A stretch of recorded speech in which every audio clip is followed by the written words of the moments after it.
Now at 5 a.m., this is WKYT This Morning. We have learned the names of 3 people killed in a crash in Bell County. We'll have the latest on the ongoing investigation coming up. Plus, Donald Trump is demanding the New York Times retract their report claiming the Republican nominee groped and kissed 2 women decades ago. We're covering the campaign just ahead. And Bluegrass Airport has a new statue honoring a Lexington man for his life-saving invention. We'll have that story and your Kentucky weather forecast this morning, all coming up on WKYT This Morning.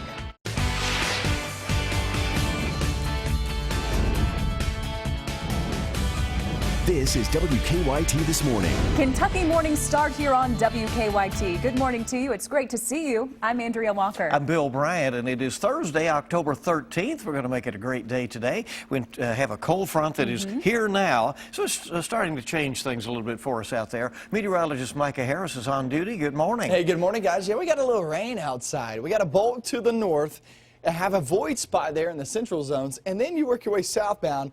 Across 75, really it's Madison County southbound. That's where you're seeing some rain. It's going to head right down and along that Howard Rogers Parkway area, 421, and heads up southern portions of Mountain Parkway. That's where you're going to be seeing this shortly. But the rain is overhead. It's not a lot, but at least it's some. You may pick up 1/4 of an inch in some spots. For the most part, we'll stay right around 1/10 of an inch. Moorhead looks pretty good at this moment, 66 degrees. So it kind of depends on where you are because it's 54 right now in Somerset. So by the afternoon, we'll stay around that 63-degree reading. It's not going to budge that much as that cooler air filters on in through your day. Afternoon actually looks pretty good because that rain will move on out. And we're really watching the weekend rain chances. Do we have great chances? Well, I'm going to have that coming up in a few minutes. All right, thank you. We'll see you shortly. New on WKYT this morning, we've learned the names of 3 people killed in a Bell County crash. The crash happened on Highway 119, not far from Pineville, yesterday. Police say an SUV crossed the center line of the road and hit a car head-on. WKYT's Lauren Miner is at our live desk this morning with new information on this. Good morning, Lauren. Good morning, Bill. This morning we are learning the names of the victims involved in that deadly crash. Just seconds after the crash, a state trooper traveling through Bell County came across the 2-vehicle collision. Police say a white car was traveling north on 119 when a silver SUV coming the opposite direction crossed the center line and struck the car straight on. The driver of that car was 51-year-old William Hampton. His wife, 53-year-old Dina Hampton, was also in the car sitting in the passenger seat. 51-year-old Bobby Miller was the driver of the SUV. Both drivers did have their seatbelts on during the time of the crash. Passenger Dina Hampton was not wearing a seatbelt. All 3 were pronounced dead at the scene. It's very heartbreaking to have to, go to the family and notify someone's family that their loved one has been killed in a car wreck. After the crash, another vehicle traveling on 119 tried avoiding the collision and hit a guardrail. That person was not injured. Police say the crash is still under investigation. At the live desk, Lauren Miner, WKYT. All right, Lauren, thank you very much. Very sad wreck there. In national news this morning, 2 Boston police officers are in the hospital after a shooting. And police say the suspect in the shooting is dead. Michelle Chamberlain is at our WKYT alert desk with the details. Yes, and those 2 officers, we are told, are in extremely critical condition this morning. Authorities say the suspect was wearing body armor and armed with an assault rifle when police arrived at a home in an East Boston neighborhood. Police say the suspect fired shot at officers late last night. Now, several other officers were stationed outside the home and ran inside. That's when multiple shots were fired. The suspect was killed. We heard officers screaming on the radio at 303, which signifies shots fired, and an officer down. 2 of the officers dragged their fellow officers out of the line of fire, so they were in a protected zone, and the officers continued to engage in a gun exchange. 2 officers are in the hospital with serious injuries, and 9 other officers are being treated for trauma, stress, and minor injuries. The police commissioner went on to say this appears to be a possible domestic incident gone bad. Now, police have not identified the suspect or the 2 officers who were hurt. We do know one of those officers is a 28-year-old veteran and the other a 13-year veteran of the department. Bill, back to you. All right, thank you very much, Michelle. Also new on WKYT, police in Rowan County here in Kentucky are investigating a death this morning. The coroner was called to an address on Old Hilda Road overnight. That's off Kentucky 32 north of Moorhead. We've called the coroner and state police. So far, we have not been called back. We do know that the coroner was called out about 10:30 last night and that police were on the scene until around 3:30 this morning. More new information on WKYT. We are working to figure out more about a deadly shooting in Cumberland County. The coroner says it happened overnight on Veterans Alley in the city limits of Burkesville. He says a man in his late 30s was shot and killed. He was not ready to release the victim's name. At last check, no arrests have been made. The Fayette County Detention Center now says it mistakenly claimed an inmate didn't return from a court-ordered pass. Jail leaders say Isaac Moody actually received an extension of his furlough, but they mistakenly said he escaped custody. They say missing paperwork led to their mix-up. Moody says he got a job offer to draw a portrait. The judge let him out on furlough and approved his extension to finish that portrait. Moody says the whole ordeal was unnecessary drama. I was talking to somebody on the phone after we got everything worked out, and they said, "How you feeling?" I was just like, I'm kind of sad, for real, because it's been 2 days of, elevated heart rate and just drama, unnecessary for myself, my friends, and my family. Moody says he has not received an apology, but his hope is that the court will continue to allow him to do his portraits. Fayette County Detention Center leaders say the escape charge against Moody has been dropped. Police have a warning for drivers after they say a Good Samaritan was robbed and attacked along Interstate 64. It happened at an off-ramp at exit 53 in Franklin County yesterday morning. Frankfort police say the victim noticed two men waving at drivers as if they were stranded and needed help. When the driver stopped, police say the men stabbed him multiple times and robbed him before running off. They say the victim was not seriously injured. Police say you should call them if you see a stranded driver and don't feel comfortable stopping. I definitely want our community and the public to help people. That's why I became a police officer. But again, use caution and use that common sense approach. If it doesn't look right, if something is absolutely out of sorts, you may not want to stop. Police have not made any arrests. They say the robbers were in a silver pickup.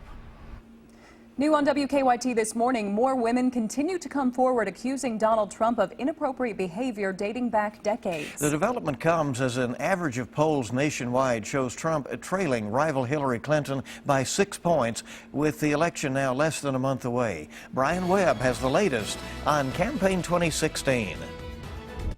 Donald Trump's camp is demanding a retraction and threatening legal action after a New York Times report claims the Republican nominee groped and kissed two women decades ago.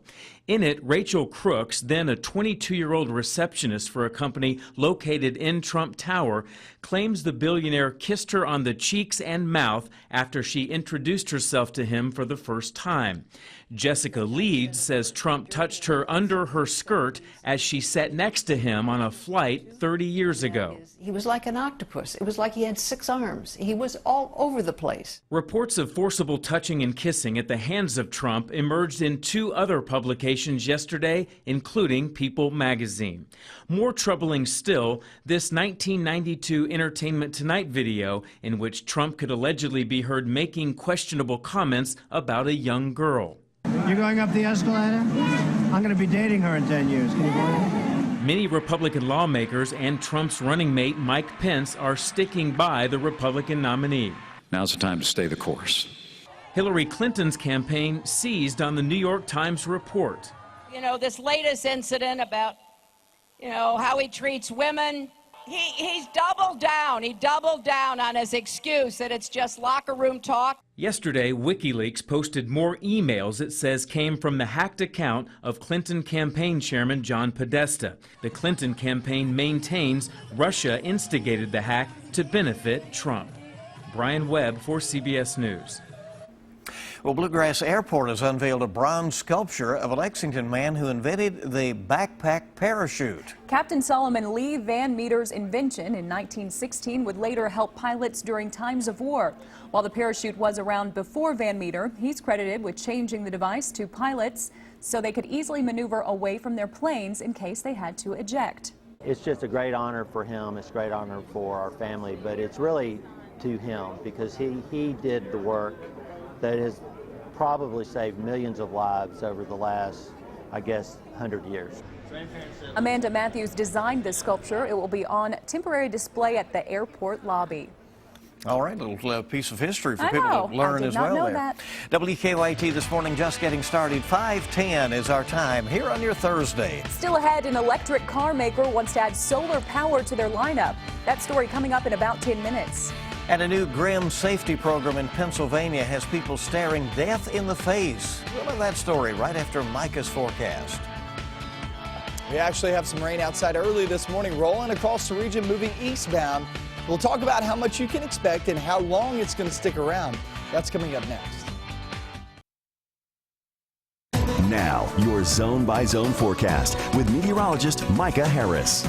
Defender Radar Network, something I haven't had to talk about in a long time, is actually some rain outside. And really, you got a bulk to the far northern zones. You got kind of a void spot across central zones. And then you go Richmond and also Madison County go southbound. And that's where we're seeing some of that rain.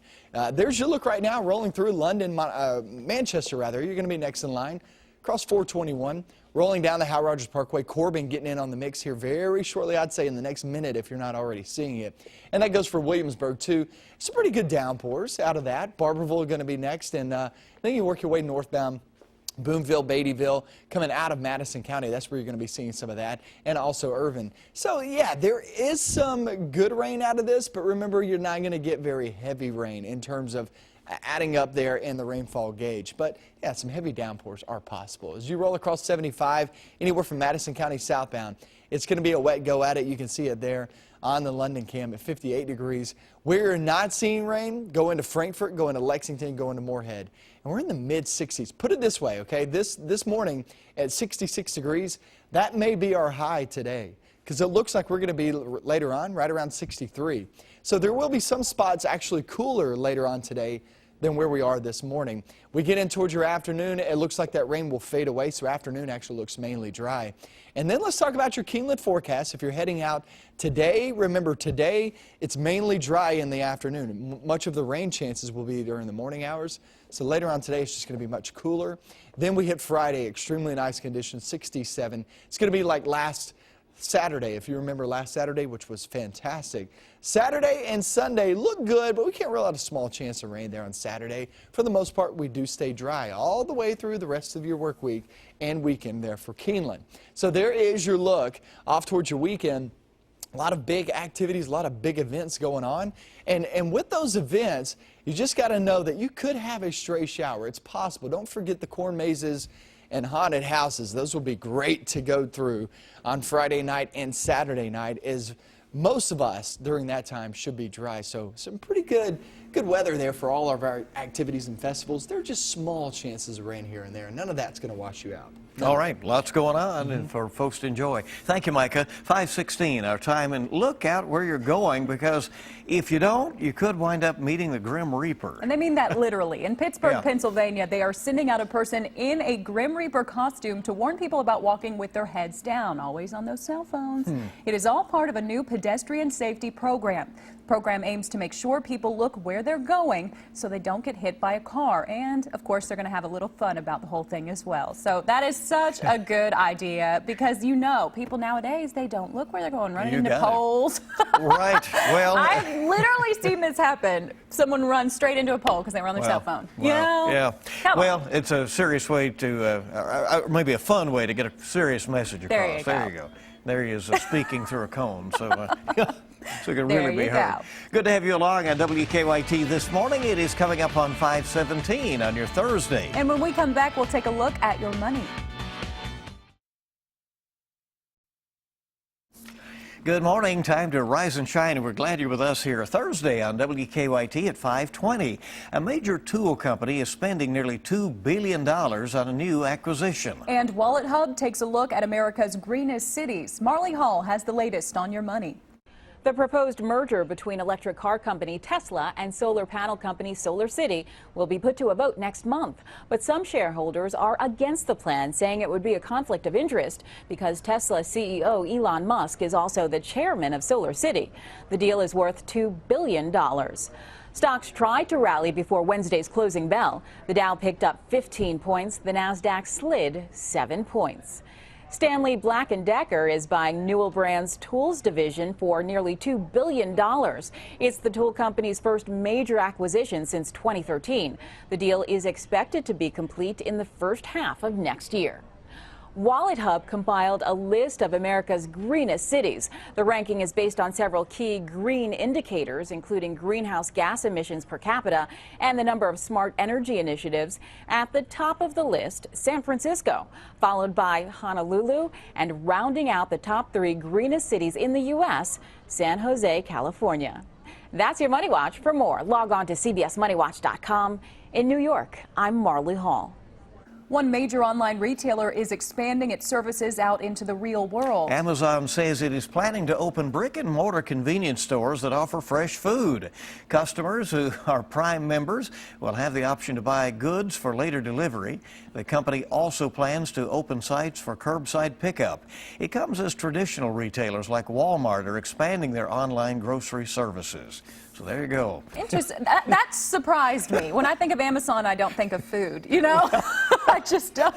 I guess they want you to now. I guess they do. 5:22 is our time Thursday on WKYT. That only means Friday's next, which is good, huh? More news is on the way as well. Sports is coming up next.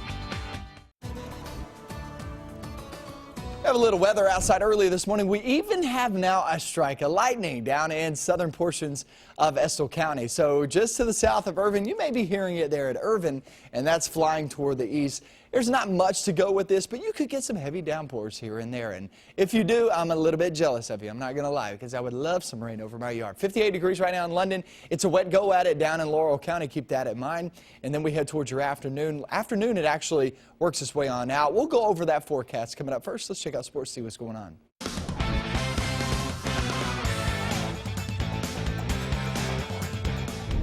Derek Willis returns for his senior season at Kentucky, and he says he has put to rest the off-season arrest of an alcohol-related charge behind him. Last year, Willis proved he could help Kentucky win, coming into the lineup and opening up the floor. Other big men have now arrived and who will compete for playing time, but Willis understands that. It's just how it is, you know. Every year you're going to have new players come in and players going to leave, so it's nothing new to me. I know what kind of player I am. I know what I bring to the table and what I need to work on. So I think what helps me out is being a seasoned veteran and understand the expectations already of what I need to do and how a lot of the things are going to play out during the season. We will get you set for Big Blue Madness tomorrow at 5:30 on CW Lexington. It is Countdown to Madness with Dave Baker and Christy Thomas, a 90-minute preview of this year's Wildcats. The football Cats, they have improved as a team over the last 3 weeks, and defensive end Denzel Ware has a lot to do with it. The Cats took a lot of criticism the way the season started. They didn't like it. They wanted to show everybody this team can compete. And, you know, just getting beat like that, and then next following week we have, you know, one of the best commentators for college football talk down on us. You know, I heard the disrespect from them calling us a JUCO team, you know. So after hearing all that stuff and hearing what people were saying about us and, you know, hearing like people losing faith in us, like saying that we can't compete in this league, you know, it really ticked us off, and it really made us to a point where we pushed ourselves to become a better defense, become a better team, because we can compete in this league, and we just here to show people that we can compete.